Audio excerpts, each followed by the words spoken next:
So we did have a good amount of sunshine as we made our way through the day today. We're starting to cloud up just a little after reaching those highs near 90 in Scottsbluff. Current temperatures look like this at 82 degrees, wind southeast at 13 miles per hour, the dew point of 44, so just a little bit more humidity filtering in as of right now. Temperatures look like this, so we're into the upper 70s at Kimball, Bridgeport, Oshkosh, and Sydney. Also a 77-degree temperature at Alliance and at Gordon, but Chadron is still at 84 degrees. So they continue to be the warm spot. Winds mainly from a southeasterly direction, starting to get a little breezy the further east you go. Wind speeds right now 15 to 30 miles per hour. That southerly wind is really pumping in that warm air. Here's where the strongest wind gusts are, and into our southern and eastern counties we do have some wind gusts 30 to 35 miles per hour, especially from Alliance down towards Sydney and at Oshkosh. So here's a look at the satellite loop. Mainly clear skies, lots of sunshine as we make your way into our eastern counties, but we're still tracking a band of some clouds from Chugwater down towards Cheyenne and just about to get into the Scottsbluff area. But we are staying mainly dry as we make our way through this evening. So a couple high pressure systems still dominating our forecast, giving us all that sunshine. The high off to our north and east was in charge yesterday, giving us that easterly wind, and now we got a southerly wind from one off to our south. But we're looking off to the west. We do have some clouds ahead of this next system. This low is going to track to our north, followed by that cold front. That will give us a chance of some showers and maybe a rumble of thunder as we finish out the work week and then go through the weekend. We're going to keep mostly clear to partly cloudy skies as we make our way through the evening, and temperatures falling back through the 60s with lows into the low to mid 50s. Then for the day on Thursday, daylight hours look good, mostly sunny to partly cloudy skies.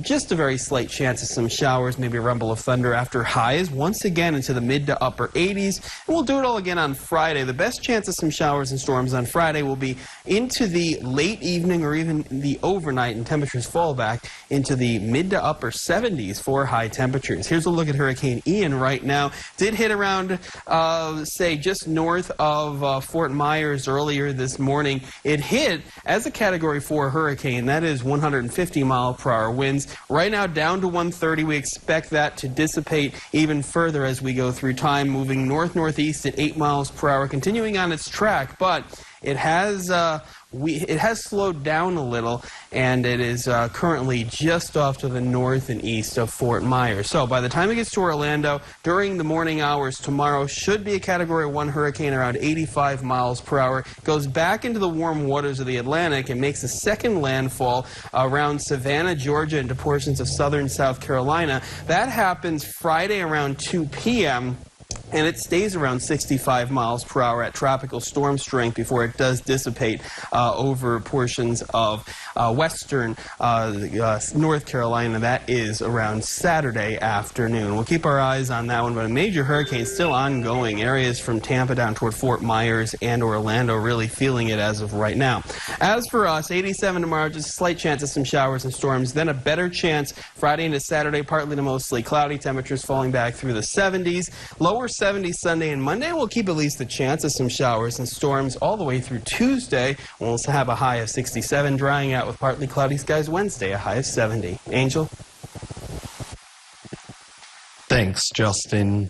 Now to a big issue plaguing schools across the country. With the pandemic winding down, districts are grappling with another challenge, convincing teachers to stay in the industry. We have more on this story.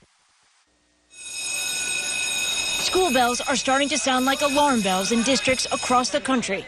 More than half of the public schools surveyed by the Department of Education said they were starting the school year understaffed. There is an urgent need for teachers. Math and science, ESL,